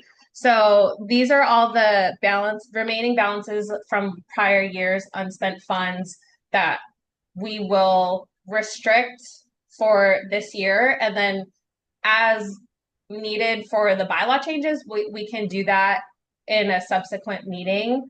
And we'll start to restrict those funds as well going into the future. Some of the balances you'll see are zero. That's just because there were no remaining funds left. But for the purpose of the spreadsheet, we wanted to indicate which referendum fees would become restricted. So that's why you'll see a couple of these are at zero. That just means they spent all their money in the prior year. So there is no carryover there. So your net surplus or your net carryover for allocation, which is essentially like the funds that you all can utilize to come up with your own programming initiatives. We have as $521,957.50. And the breakdown of that is here in this breakdown section. And then I also wanted to point out, we are taking out this amount, the special fee remittance. So this is funds that are delegated to other campus departments and should not be included in your carryover figure because they're not funds that stay within USAC's purview. And so in our reporting, we showed them as part of this figure, but we needed to deduct it because it's not allocatable money. It's fees that were delegated to campus departments that we've already sent out. So I just wanted to point that out as well, which is why we're deducting it from the overall total. So for this year, the amount you have available to allocate to whatever initiatives or proposals that you all bring forward and present is $169,386.49. And a note on these funds. So when we've prepared this sheet and looked at all of the backup from SGA, these are all of your programming funds. So your student fee funds that are specifically for programming. So as you're preparing your proposals and your presentations, make sure that you are able to explain how it's a program, and you know where the different line items are gonna cover within that specific program, if that makes sense. And again, like we did a lot of work to figure out your referendum fee sources and what the specific language was of those fees to ensure that they are truly programming funds. So I just wanted to make that note before you all start preparing your proposals. And if you have any questions, like we can meet offline as well to chat further. And we can also help review your proposals before they get presented, just to make sure they align with that. But that's essentially your carryover. If you have any questions, feel free. I'll leave this sheet up for now. But yeah, I'll open it for questions. And also Beverly, please jump in if there's anything else you want to add as well. Yes. Good evening, everybody.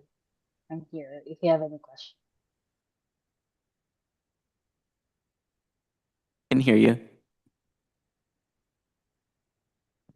Oh, I think she said she's here if you have any questions. So Oh, yeah, you all can hi. proceed with questions, and then I'll defer to Beverly if it's something that's more under her purview to respond to. But yeah, Sherry please feel first, free. then Daniel.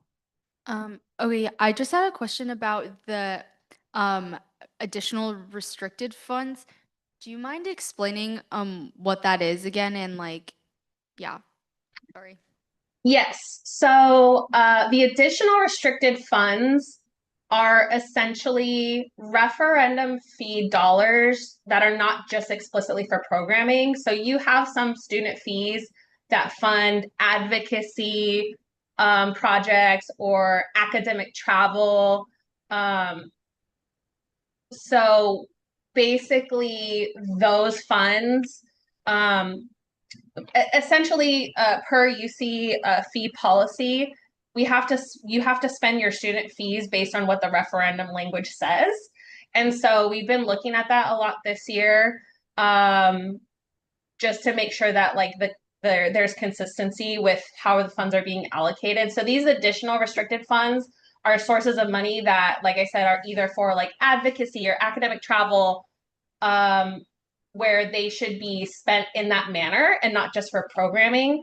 So it's easiest to restrict those funds back to their original source. So that just means, like, for example, with academic success referendum, this amount, $11,000, is going to be restricted to go back into ASRF once carryover is approved, so that it can continue to be spent on academic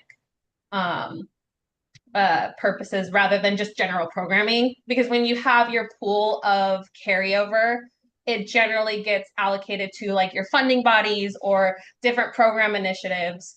So that's what the additional restricted funds are. They're referendum sources that we are saying should be restricted to their original source of funds, but currently are not per your bylaws. So the only ones that are truly restricted per your bylaws are like the Community Service Commission fees, the TGIF fees, and Good Close Good People. But there's additional referendum sources that should be restricted as well. So that's why we've added them here instead of being pooled with the general programming funds. Hopefully that answers your question.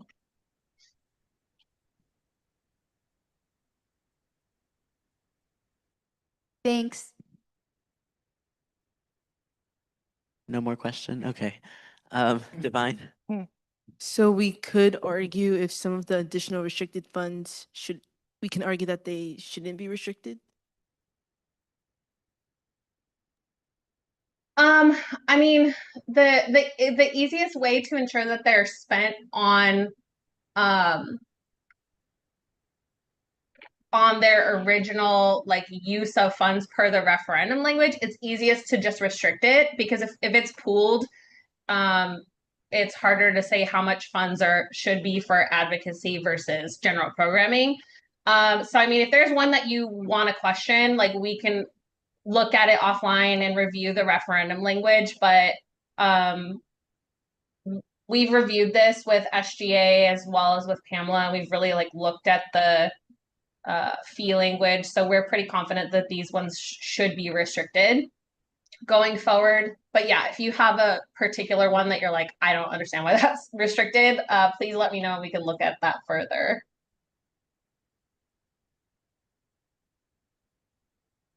Thank you. And Yeah, I do just want to point, as you all look at these additional ones, that part of the bylaws that you all just approved did include 5 of these. Not all of them, but it included TGMF, ASRF, ARC, CAC ARC, Bruin Bash, and EVP office fees. So those are ones that are now in your bylaws because you just approved them. So those ones are not negotiable. Not that any of them are, but yeah.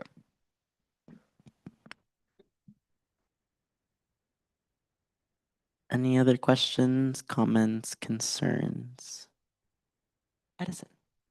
Hi. I think I just had a question about like the breakdown section, especially about the total special fee remittance. So I'm assuming this funds comes back to us, but is there like a breakdown of it, or like where's the like $350,000 going to?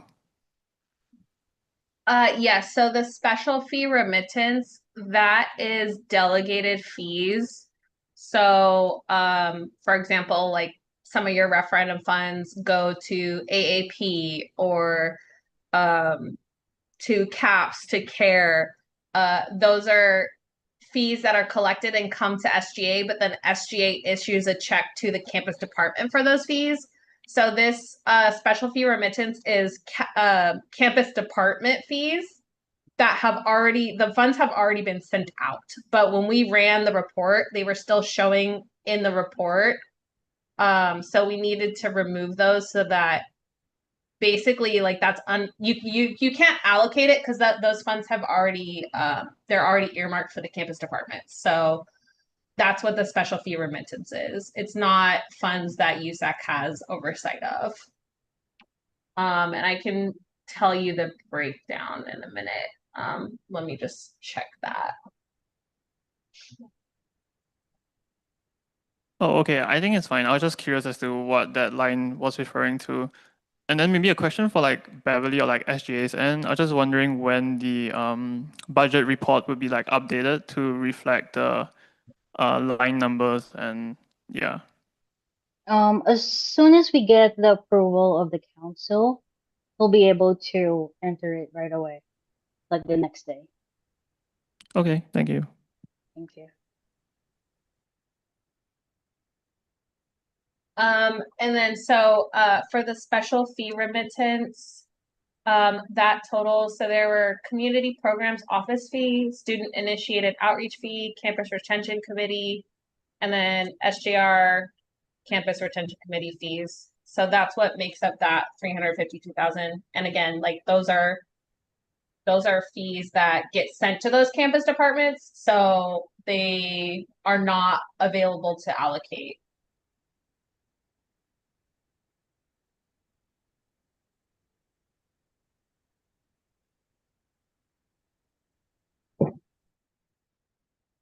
All right. Does anyone else have any comments or questions on carryover?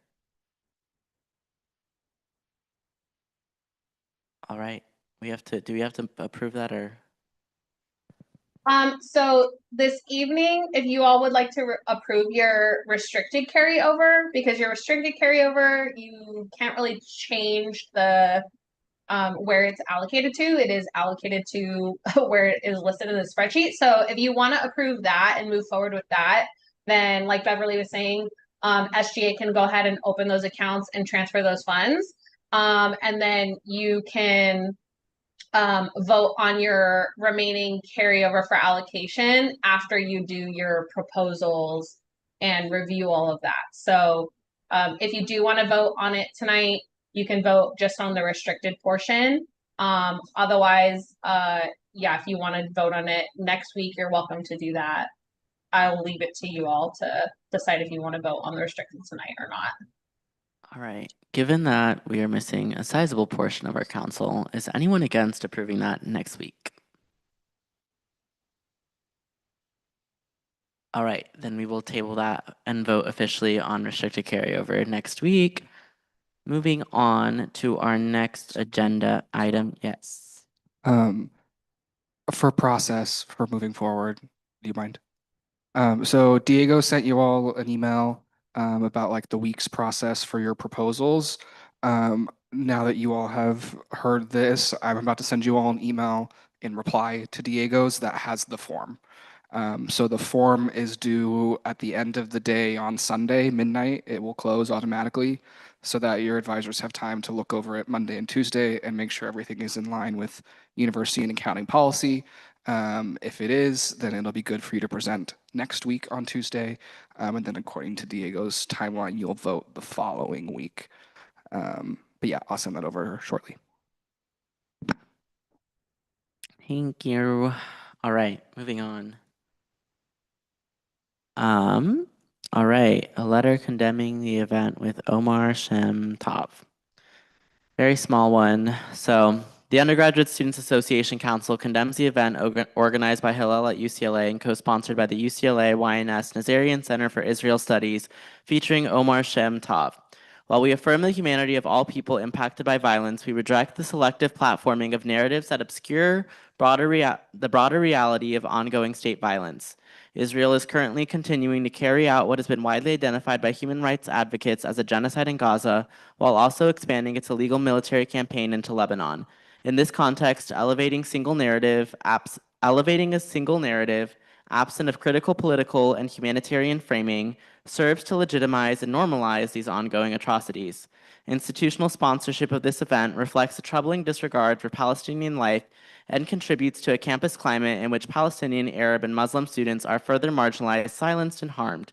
Universities must not be complicit in the production or amplification of one-sided narratives that erase systems of oppression and occupation. USAC has and continues to stand in unwavering solidarity with Palestinian students and all those impacted by state violence and displacement. USAC calls on UCLA to immediately reconsider its role in sponsoring future programming that advances incomplete and harmful representations of ongoing violence. Sincerely, the Undergraduate Students Association Council. Does anybody have any questions or comments? I have a comment. Yes, ma'am. Yeah, so I really support this, and when I was on campus today, like something really caught my attention. I want to emphasize the first sentence of the third paragraph, like how it contributes to a campus climate in which Palestinian, Arab, and Muslim students are further marginalized, silenced, and harmed. Today, it really just brought back the intense surveillance on campus and like really made me question where student funds are going to, because like I counted today, there are at minimum 15 police officers in Apex security for one person. And that's just like, that's just not okay. So much money going to Apex security. And I'm thinking about, other programming that other USAC offices does, when we bring in like artists and things like that. Not saying these events are similar, but we're using the cheapest security. Usually for most of these events, we're using cheaper security as possible. We don't have that many people trying to think about trying to like balance that out. That's unacceptable. And I really urge hello, Talia Gen Rep 1 when she returns to be transparent about how much money they spent on that event, because truly unacceptable.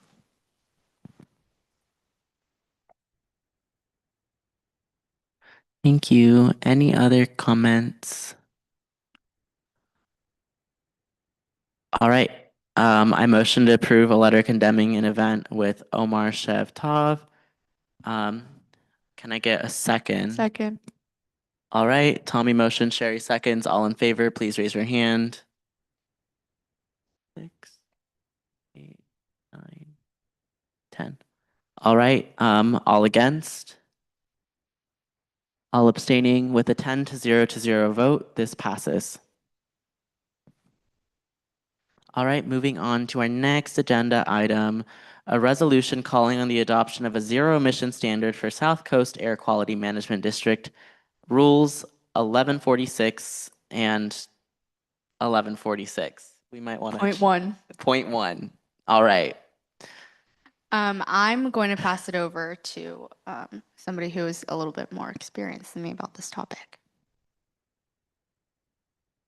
Yeah, so hi, I'm Emily. I think my other Emily might be here soon, but if not, I'm just going to go ahead and give a quick overview of the bill.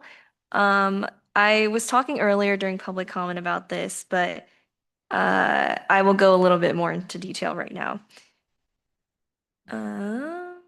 So just for some background, nitrogen oxides, or NOx, are not just chemical byproducts of our emissions. They are precursors to smog and particulate matter that affects air pollution very close to home here.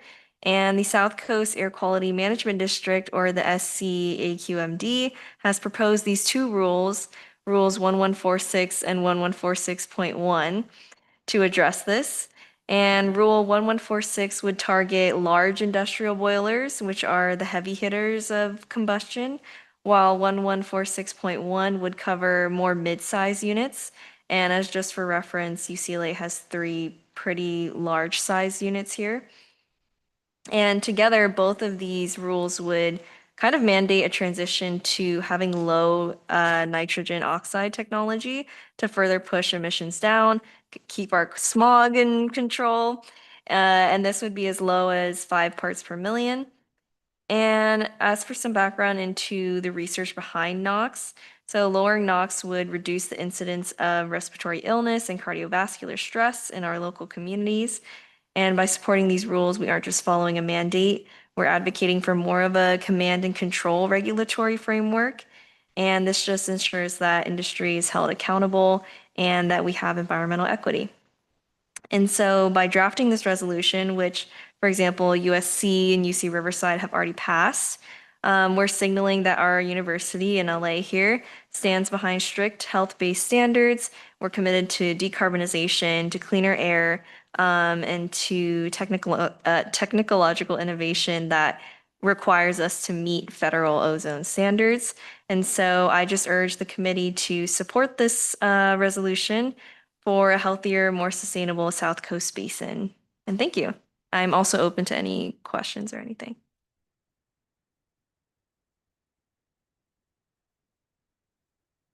All right. Does anyone have any comments or questions? UCSA passed like a resolution that was very similar. So like all the UCs are part of like advocating and supporting this. Amaze. Any questions, comments? All right, then can I get a motion? I motion to pass a resolution calling on the adoption of a zero emission standard for the South Coast Air Quality Management District Rules 1146 and 1146.1. I second. Sherry motions, Daniel seconds. All in favor, please raise your hand. All right, please lower your hands. All against, all abstaining. With a 10 to 0 vote, that passes. Next, we will be reviewing ELAS's OSAC appeal. Joy, would you like to share a bit on background again on that before we vote? Oh, yeah. So 2 things on the agenda today. They were the 2 OSAC appeals, but APAHC actually did not submit a formal appeal document to Tommy, so we will have to strike that appeal from today's agenda. So today we'll be voting whether or not to grant ELAS's OSAC appeal. For context, USAC approved ELAS of an office space and mailbox in Kirkhoff again this allocation cycle. They previously had a space in Kirkhoff 414 and are allocated a space in Kirkhoff 515 with 2 other organizations. OSAC allocations were approved by us as a council in spring quarter week 1 with careful consideration, especially as we had a high demand for space this cycle. As such, granting appeals which would shift offices for other student organizations must also be made with thorough consideration today, as granting an appeal would restart the OSAC allocation process and allocations would need to be reapproved by council. President Diego is not able to make it here today, but this is a statement that he wrote and asked for me to present regarding ELAS's OSAC appeal. And it reads, the justifications cited in the appeal do not hold up under scrutiny. ELAS has referred to programming needs that are currently undergoing shifts within the university, such as SEMIA and Sonyar. Latinx graduation ticket distribution, also cited, has been relocated to the Latinx Success Center prior to OSAC allocations, which do not reflect current operational realities. Based on the OSAC guidelines and the realities of the committee requirements, ELAS cannot act as a commission on behalf of affiliated organizations and projects. If smaller organizations connected to ELAS require storage or space, those organizations, if registered independently under SOL, were required to apply for OSAC space on their own. An organization should not claim space, especially an entire space that could be distributed equitably for more organizations. Fourth, granting this appeal would create significant procedural disruption and require the OSAC to redo allocations and hold a revote in council, which likely triggers more powers and undermines the stability of the allocation process. I recommend the council to consider these when taking a vote. Thank you. And that was written by Diego.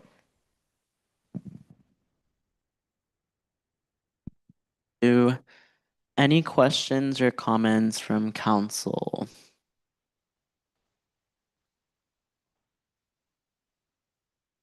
All right, then. Oh, Kaya. Just seconding what Joy and Diego already said, like when we worked on OSAC, I think the allocations were pretty fair, and also seconding what Diego said about um like mother organizations and how each organization has to apply for their own space. Um, so just keep that in mind.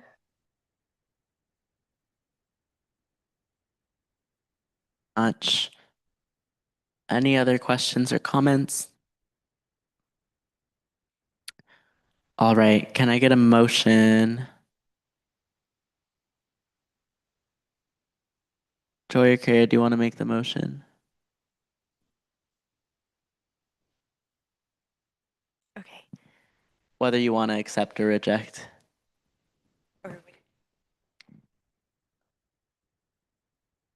Yeah, Up it's to up to you. you. You can do either way, and then people like if you say accept, then you can vote no. If you say reject, then you can vote yes. It doesn't matter.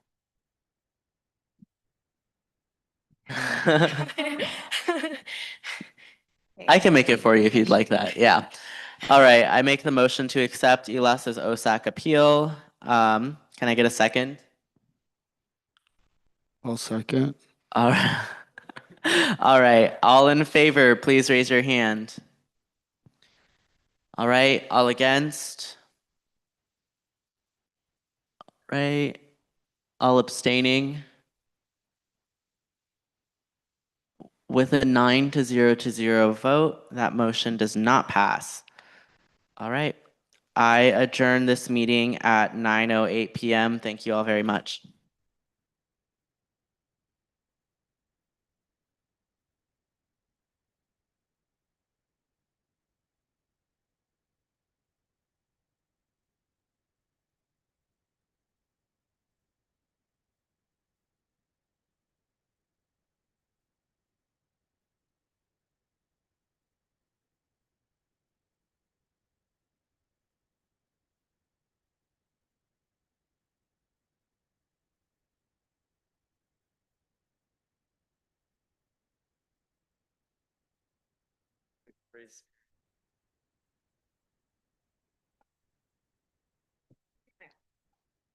Maybe I'll just.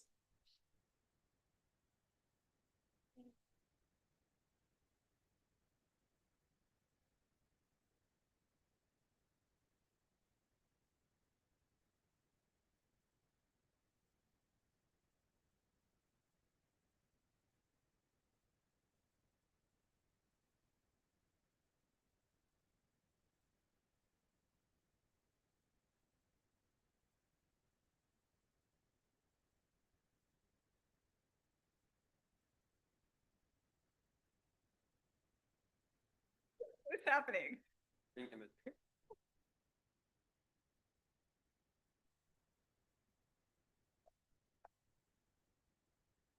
Ah.